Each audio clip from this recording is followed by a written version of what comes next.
Hello everyone, my name is Julie and I'm currently studying law at Queen Mary University of London, and together with me I have my friend Faiz. Hi everyone, I'm Faiz. I'm a third year studying economics and environmental science at the University of Toronto, Canada. So today we are very grateful for this opportunity by Talent Corp, where we get together from different parts of the world to share our experience of living in different cities, such as Faiz currently living in Toronto and I'm actually living in London. So to begin with our session, may I ask Faiz a question, which is how do you think your lifestyles actually affects your budgeting? Thank you for that very interesting and insightful question, Jory. So it's very scary when it comes to budgeting. Even though I'm a scholar, I receive allowance and whatnot. It's still very important for us to budget our things like rent, food. So Toronto is well known for its very high cost of living. It's actually number 6 in the world, which is very expensive. It's on par with like cities like New York. For my first year, even though my bedroom was very comfortable, it was very near the campus, it was still taking a lot of my allowance. I spend around 150 per month on groceries, and I cook a lot at home, and I bring foods from Malaysia, which is very convenient, very important as well, because everything there is very expensive. How about you? How do you manage your finances? For me personally, I felt like one way I budget is because in the UK, you actually have to pay your rent, especially for foreigners, it's like you have to pay 6 months in advance. So whereas for like food and such, like you, I really cook a lot. Yeah, so I feel like cooking yourself is actually a really good way. And I feel like it's also my way of feeling connected back home. Because when I cook the dishes that I'm familiar with, it just feels like home. Yeah, even the smell. It's the recipes from like your parents or whatnot. And how is definitely the groceries there? How much do you pay, monthly or weekly?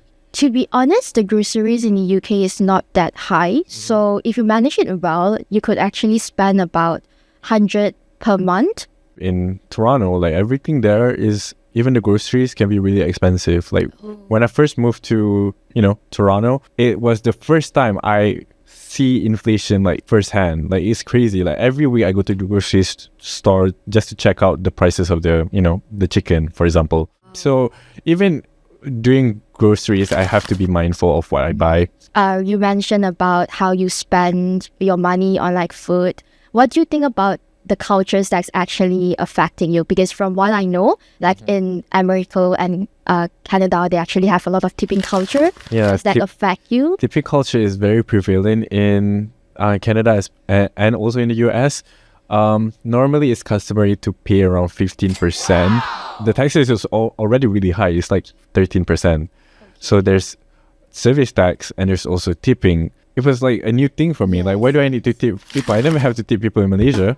Just for an example, like if you were to eat fish and chips in UK, I'm not gonna mention a restaurant, but it normally costs you about like 16 pounds per meal. But if you take away, it's actually only 10 pounds. If like you're living very near to like the restaurant, taking out is definitely an option. Yeah. I bike to the city just so I can order takeout, so I don't have to pay for delivery and whatnot, which is, if you're frugal and you're a student, you're willing to do anything for food. True. Yeah. Do you ever feel the sense of like, loneliness and isolation living there? Yeah. For me personally, like last year during Christmas, it was the first time when I have 7 flatmates, but 5 of them actually went back home. So the entire flat was quiet for like 2 months. And when you go out of like the entire building, you could see it's actually black because like nobody is home. Yeah. Is that similar to you? When you first move there, you don't know anyone, there's not even a lot of Malaysian community there. But we make it work because I have a few friends that are from Malaysia as well. And annually, we will plan something up and we eat there. And it's definitely, we play like the Raya songs and everything just so we can feel at home. So I think that's one way I can like overcome. Like, do you ever join those type of activities, like social activities, for example? I'm actually part of like the Malaysian Society of my uni. So we are like organizing a lot of cultural events like Malaysian night. Maybe you could try that in Canada. Yeah, I feel like we don't have a lot of Malaysian community there. So most of us are just very, fractured apart. So it's like very nice that we have the MyHeart portal as well, which can be really good. So Faiz, how do you normally cope with like homesickness during the festive season? I am very close with my family and friends. Every few days I will try and call them. Like, do you have any tips as well? Like other than just calling them? What I do is like I bring photos of my family members and I just put them on my table. because I felt like one way for me to keep me motivated in moving forward in life is actually the support I got from my family members. Yeah, it builds your resilience and tolerance for things. It really allows you to be more independent and strong in your own way, which I think is just very, very beneficial for all of us. Yeah.